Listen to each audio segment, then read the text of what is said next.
बिस्मिल्लाहिर्रहमानिर्रहीम, अस्सलामुअलैकुम, good morning, welcome to सुबह सवेरे पाकिस्तान। मैं हूँ हमजा तारिक और मैं हूँ आपके साथ सैयदा इकरा बुखारी। और जो लोग उठे हुए हैं, वैसे काफ़ी ज़्यादा लोग जो हमारे पाकिस्तान में तो ख़ास तौर पर उठे होते हैं लोग, तो वो मौसम को खूब इंजॉय कर रहे होंगे क्योंकि मौसम जो है बहुत अच्छा है।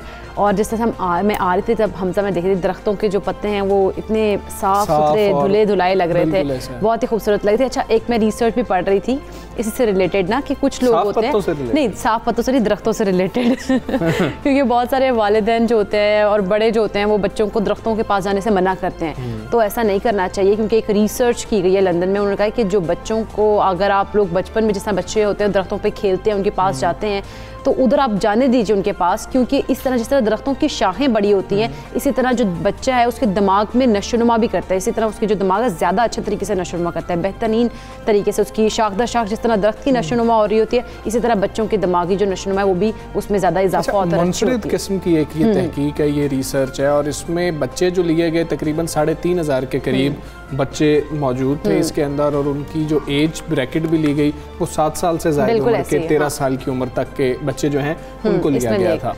3,500 बच्चे, और उनके हवाले से ये देखा गया। फिर इस रिसर्च को यहाँ तक महदूद नहीं किया गया।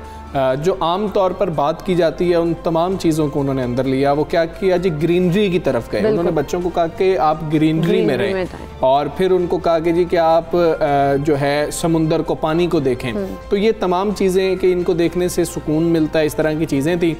तो ये देखा गया कि ज़हनी तौर पर कुछ ज़्यादा असर बाकी फैक्टर्स का नहीं पड़ा जिनको आम तौर पर फॉलो किया जाता है, लेकिन जिसको हम फॉलो नहीं कर रहे होते, दरख्तों के साथ बच्चे खेल रहे हैं, सिर्फ ये नहीं कि उसके बैठ गए हैं जाके साइड, बच्चे खेल रहे हैं और कोशिश कर रहे हैं, मतलब शाखों पे चढ़ने की कोशिश करते हैं, इस तरह की जो एक्टिविटीज़ करते हैं वो, उसमें फिर ये है कि जिस तरह वो कहते हैं ना कि दरख्तों की शाखें जो हैं वो ग्रो करती हैं, शाख दर शाख दरख्त जो है वो बड़ा होता है, इसी तरह जो बच्चे का जो मेंटल अपनी कह लें उसकी हेल्थ है वो भी इसी तरह इंक्रीज होती है, शाख दर शाख उसमें इजाफा होता है। वैसे ये इसका असर वैसे बड़ा अच्छा पड़ा है बच्चों के ऊपर, जो उन्होंने रिसर्च देखा कि जी के बेहतर और जो है बच्चे जो हैं वो बेहतर तरीके से बच्चे एक्टिव भी हो जाते हैं। खैर उसमें ये भी बात की गई है, नॉर्वे की एक साथ रिसर्च का भी जिक्र किया गया, और उन्होंने भी उस रिसर्च में तकरीबन यही चीज़ देखी थी कि हाँ मुस्बत असर पड़ता है। मुस्बत असरात क्या पड़ते हैं वो नहीं देखे गए थे, अब मुस्बत असरात क्या पड़ते हैं वो भी उन्होंने बताया। खैर ये रिसर्च है, अगर आपको लगे कि आपका दिल माने कि बच्चों को भेज देना चाहिए, और एज देख लीजिएगा, 7 साल से छोटे बच्चे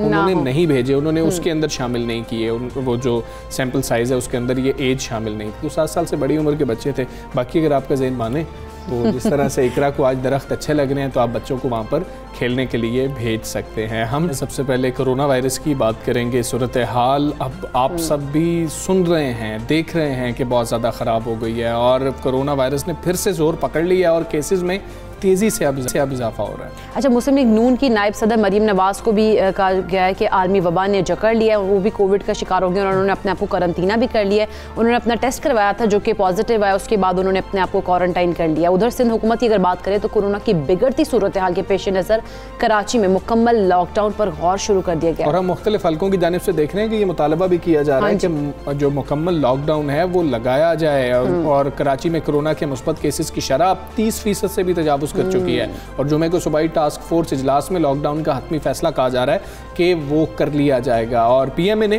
कराची में मुकम्मल लॉकडाउन का मुतालबा किया है, और पीएमए ये कह रही है कि हुकूमती आदाद शुमार के मुताबिक कोरोना केसेस की शरह 30% है, लेकिन बड़ी तादाद में लोग हैं जो कोरोना टेस्ट ही नहीं करवा रहे होते। ये तो हमें पता है, हमें तो उन लोगों के डेटा पता है कि जो इस वक्त टेस्ट करवा रहे हैं और वो शामिल हो रहे हैं उसके अंदर, लेकिन बड़ी तादाद में लोग पीएमए की जानिब से कहा जा रहा है कि टेस्ट ही नहीं करवा रहे। अगर उनको भी शामिल कर लें तो ये शरह 40% से भी शायद ज़्यादा, यानी कि आप कह लें कि हाफ से थोड़ा सा कम है, 10% ही कम है, यानी कि इतनी ज़्यादा जो आवाम है वो इसका शिकार हो रही है। एसोसिएशन का कहना था कि अस्पतालों में जगह भी नहीं है, जगह भर गई है, अब जो गुंजाइश है वो ख़त्म हो गई है। तमाम लोग जो है SOPs पर अमल करें, हुकूमत को क्योंकि सख्त इक़दाम करना होंगे। उन्होंने ये भी कहा ताकि लोग जो हैं वो अपनी हिफाजत कर सकें, उनकी जानों की हिफाजत की जा सके। अच्छा, अब जो डेल्टा वायरस है वो पंजाब में भी दस्तक देने लगे। हमने कराची की सूरत हाल तो देखी थी, अब सूबे में भारतीय डेल्टा वायरस के केसेस की तादाद 180 तक पहुंच गई है और सबसे ज़्यादा केसेस लाहौर, रावलपिंडी और मुल्तान में रिपोर्ट होते हुए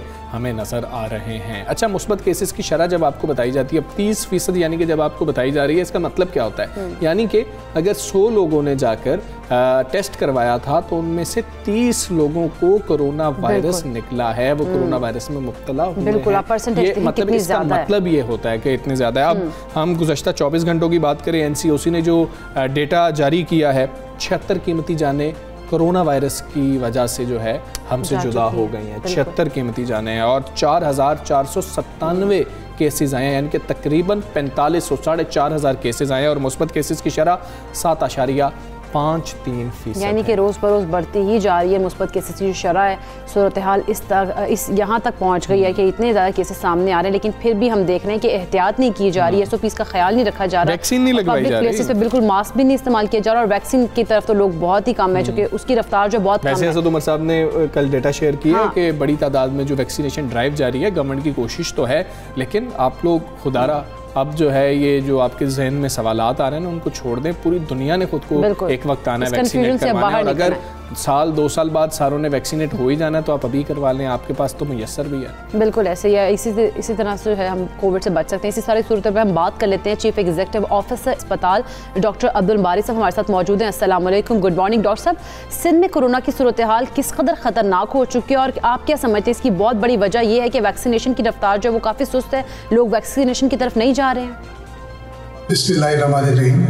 सिंध में जो चौथी लहर है, जो डेल्टा वेरिएंट और कोविड डेल्टा वेरिएंट की वजह से बहुत भयानक सूरत इख्तियार कर चुका है। आपने जैसे देखा होगा, सुना भी होगा कि 30% से ज़्यादा पॉजिटिविटी रेट हो चुका है। अस्पतालों में बहुत रश है, बहुत ज़्यादा अस्पताल बन चुके हैं। जो बड़े हॉस्पिटल हैं, इंडिया आरा खान है, जो सिविक सेंटर में एक्सपो सेंटर है, उसके बाद इन्फेक्शस डिजीज हॉस्पिटल है, ये तक पूरे भरे हुए हैं, इसमें कोई बेड नहीं है, एक्स्ट्रा बेड लगाए गए हैं। इसके अलावा जिला हॉस्पिटल में भी और सिविल हॉस्पिटल में भी तकरीबन 80% ऑक्यूपेंसी हो चुकी है। कुछ छोटे हॉस्पिटल में जगह है और इसमें से ज़्यादातर लोग जो वो हैं जिनके वैक्सीनेटेड नहीं है। 90% लोग ऐसे हैं जो कि वैक्सीनेटेड नहीं है। 10% लोग वो हैं जो कि वैक्सीनेशन जिनको वैक्सीनेशन हुई है, सिंगल डोज लगी है या डबल डोज लग चुकी है। लेकिन ये जो मरीज़ हैं इनको जो है ना इतनी सीरियस बीमारी नहीं है, ये जो माइल्ड केसेस हैं और छोटे लोअर ऑक्सीजन रिक्वायरमेंट है इनकी, और ये इसलिए मैं तमाम लोगों से रिक्वेस्ट करता हूँ कि खुदारा वैक्सीनेशन करा ले। पाकिस्तान में मुफ्त फराहम की जा रही है, काफ़ी सेंटर्स मौजूद हैं जहाँ पर रश भी नहीं है। आप लोग जाएँ, पाकिस्तान की हुकूमत और सिंध हुकूमत ने बड़े अच्छे इंतजाम किए हुए हैं। आप सब लोग जाके उसके अंदर अपनी वैक्सीनेशन कराएं, जिसके अंदर आप इख्तियार में जो लोग हैं। ठीक है डॉक्टर साहब, जिस तरह से आप कह रहे हैं कि बहुत ज़्यादा प्रेशर है इस वक्त, अगर हम अपने हेल्थ के निज़ाम पर देखें, मौजूदा जो सूरत हाल है, आप देख रहे हैं कि मुनासिब सहूलियात इस वक्त सूबे में मौजूद हैं। ऑक्सीजन की बात कर ली जाए, वेंटिलेटर्स की बात कर ली जाए, तो वो मुनासिब तादाद में मौजूद हैं या फिर वो भी ऑक्यूपाइड हैं? सिंध में जो सहूलियात इंफ्रास्ट्रक्चर मौजूद है इस वक्त तक, अभी वेंटिलेटर पे लोग कम हैं। वेंटिलेटर पे तकरीबन 96 मरीज ऐसे हैं जो वेंटिलेटर के ऊपर मौजूद है मुख्तलिफ अस्पतालों के दौरान। वेंटिलेटर की कुल तादाद कोई तकरीबन 450 के करीब मौजूद है वेंटिलेटर्स की। तो इसका मतलब ये है कि 350 वेंटिलेटर्स अभी खाली मौजूद हैं। ठीक है, ज़्यादा मरीजों को जो है ना HDU की ज़रूरत पड़ रही है, लेकिन जिस तरीके से ये दबाव बढ़ रहा है ये चीज़ें बढ़ सकती हैं। इसके लिए पिछले दिनों एक मीटिंग, मंगल के दिन एक मीटिंग हुई थी चीफ मिनिस्टर हाउस के दौरान, चीफ मिनिस्टर हाउस में, जहाँ पर मुख्तलिफ हॉस्पिटल्स के, प्राइवेट हॉस्पिटल के लोग भी मौजूद थे, पब्लिक सेक्टर के हॉस्पिटल मौजूद थे। तो यही इस चीज़ को मद्देनजर रखते हुए कि खुदा न खास्ता अगर ये चीज़ें आउट ऑफ कंट्रोल हुई तो हम उसके लिए क्या क्या तैयारी करेंगे। तो तमाम हॉस्पिटल्स जो अब तैयारी कर रहे हैं कि अपनी बेड की कैपेसिटी को बढ़ा रहे हैं, चाहे वो ITU की हो चाहे वेंटिलेटर्स की हो। प्राइवेट हॉस्पिटल से भी ये कहा गया है कि वो अपनी कैपेसिटी। अच्छा डॉक्टर साहब, बहुत सारे हल्के बात करें लॉकडाउन की, तो कोरोना की जो मौजूदा सूरत हाल है, आप क्या समझते हैं शहर में लॉकडाउन लगाना नागुज़ीर हो चुका है और मौजूदा पाबंदियां जिस तरह से लगाई गई हैं उन पर सही तरीके से अमल दरामद भी हो रहा है? कोविड की जो सूरत हाल जिससे सिंध गुजर रहा है, खास तौर पर कराची में, क्योंकि मेजॉरिटी जो केसेस हैं कराची के अंदर मौजूद हैं। और ये सिर्फ और सिर्फ इसी वजह से मौजूद है क्योंकि जिसके लिए रिस्पॉन्सिबल हम सब लोग हैं। हम लोग रिस्पॉन्सिबल हैं क्योंकि अनफॉर्चुनेटली हम लोग जो है ना एहतियात नहीं कर रहे, SOPs पे अमल नहीं कर रहे, बिला ज़रूरत घर से बाहर निकल रहे, मास्क शाज़ो नाज़िल लोग पहनते हुए नजर आ रहे हैं और हमारी ही वजह से ये लहर आई है। ये जो नई लहर आई है ये हमारी ही वजह से आई है। और जो कोई भी लॉकडाउन, किसी किस्म का लॉकडाउन इफेक्टिव नहीं हो सकता जब तक हम दिल से तैयार ना हो। अब दिल से तैयार ना हो, हम अपने आप को डिसिप्लिन ना करें तो कुछ भी नहीं होगा। लेकिन जो सूरत हाल हुई मंगल के दिन हमने रिव्यू किया था, कुछ जो इस मंडे से जो कुछ पाबंदियाँ लगाई गई थी कि मार्केट्स को 6 बजे तक बंद कर दिया जाए, शाम को सुबह 6 से शाम तक खोल गया। इसी तरीके से शादी हॉल्स पे पाबंदी लगा दी गई थी, इंडोर डाइनिंग के ऊपर पाबंदी लगा दी गई, आउटडोर डाइनिंग पे पाबंदी लगा दी गई है।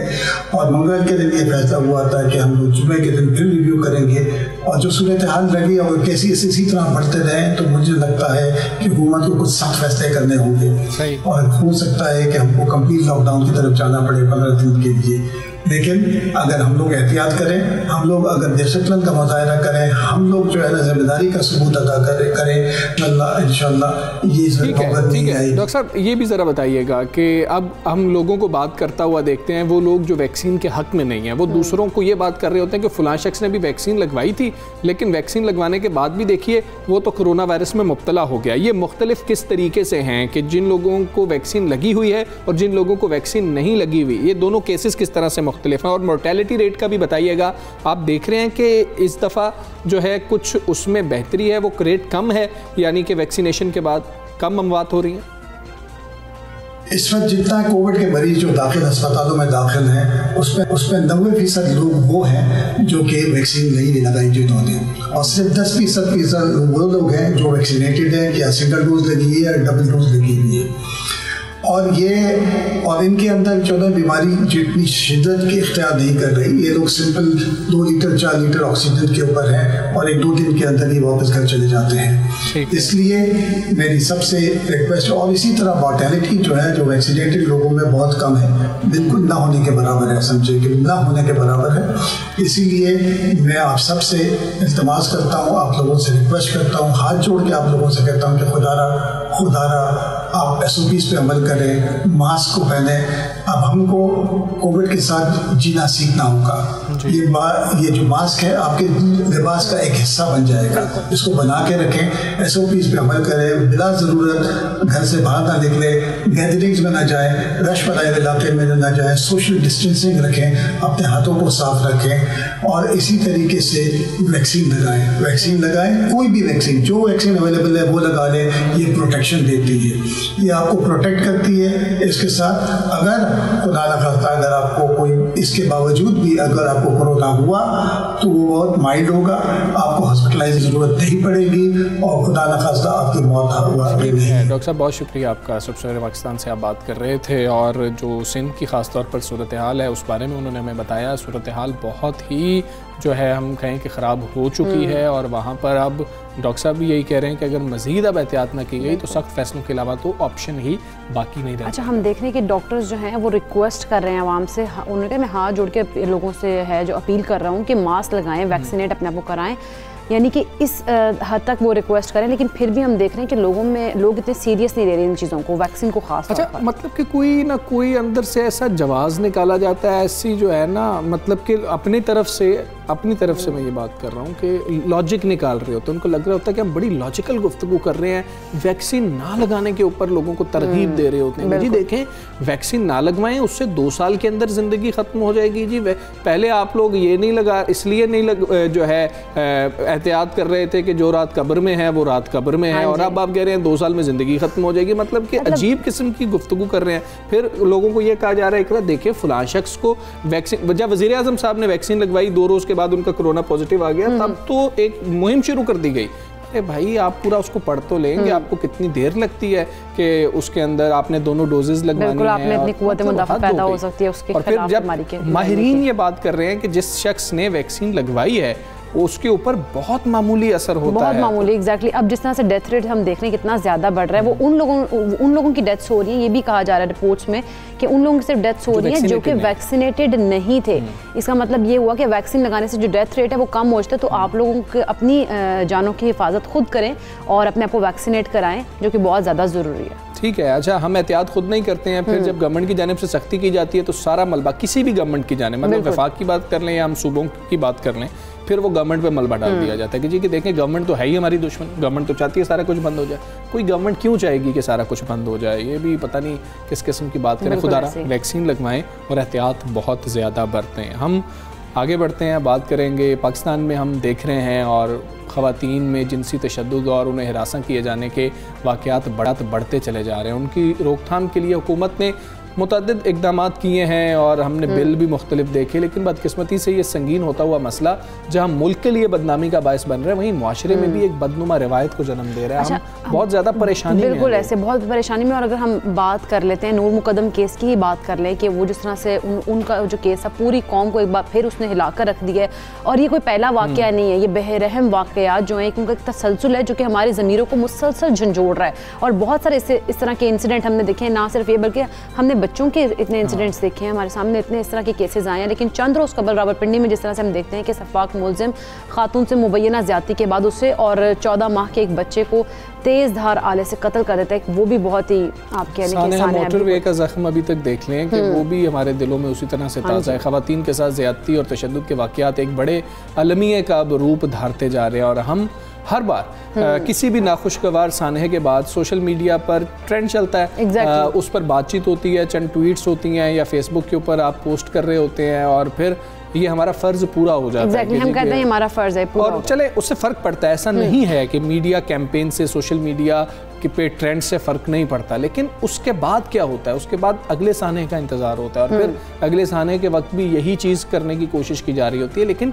ये कोई मसले का हल नहीं है। चले ये निशानदेही का तो एक तरीका हो सकता है, लेकिन हल नहीं है, बिल्कुल मसले का हल ये नहीं है जब तक क्योंकि हम मौसर कवानीन नहीं बनेंगे इनके ऊपर और अमल नहीं होगा। क्योंकि कवानीन तो बहुत बनते हैं, इम्प्लीमेंटेशन के ऊपर बात आए तो वहाँ पर इम्प्लीमेंटेशन हमें होता दिखाई नहीं देता किसी भी चीज़ पर।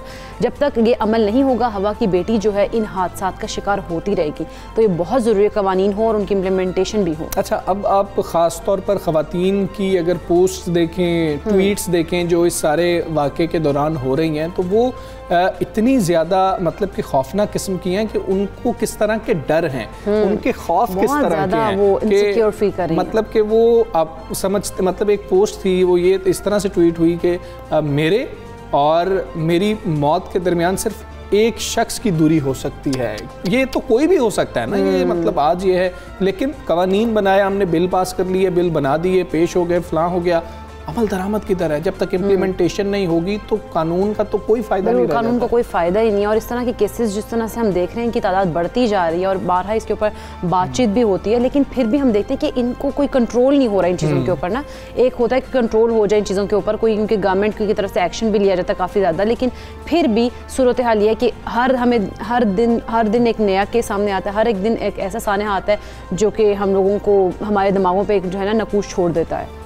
ठीक है, इस हवाले से हमने देखा था इस्लामाबाद से एक और केस भी आया था, उस्मान मिर्ज़ा का केस आपने देखा था, वो जो मतलब कि हिरासा भी किया गया, उसके बाद वीडियोस बनाई गई और बाद में उसको टेस्ट केस बनाने के लिए अभी हमें पता है कि जो चीज़ें चल रही हैं उसका फॉलोअप भी गाहे बगाहे लिया जा रहा होता है और वो हम जानते हैं कि इस तरह के केसेस सामने हैं। एक तो इनको टेस्ट केस वाकई तौर पर ऐसा बनाना होगा कि अगली दफ़ा कोई भी जो शख्स है ये जुर्रत ही ना कर सके कि वो इस तरह का जुर्म कर रहा हो। और दूसरी चीज़ ये है कि हम किस तरीके से अपने माशरे को सेफ़ बनाएंगे, ये बहुत ज़्यादा ज़रूरी है। चाहे वर्क प्लेस हो या कोई भी जगह हो, रास्ते में गुजरते हुए हमने कितनी वीडियो। अच्छा, ये चीज़ जो है इनफरादी तौर पर होनी चाहिए ना, हर शख्स, ये नहीं कि हम कहते हैं कि कानून बनाना चाहिए, लेकिन इंसान में अपने आप में इंसानियत भी होती है, अखलाकियात भी होती है, तो इनफरादी तौर पर जो है इन चीज़ों को ठीक करने की ज़रूरत है और ऐसे कवानीन और ऐसी चीज़ें बनाने की ज़रूरत है हमारे मुल्क में, जो कि मेरा ख्याल है कि इस तरह के केसेस जो हैं, इस तरह की जो लोगों की जहनीत है